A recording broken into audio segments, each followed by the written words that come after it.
అనుకుంటాళ్ళు అని యేసు అడిగినప్పుడు సిమోను పేతురు చెప్తున్నాడు, నీవు దేవుని కుమారుడవైన సజీవుడమైన క్రీస్తువును.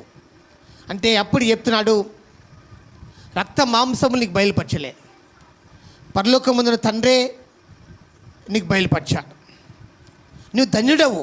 అంటే చూడు, ప్రత్యక్షత ఎవరికైతే వస్తుందో వారు ధన్యులండి. హల్లెలూయా.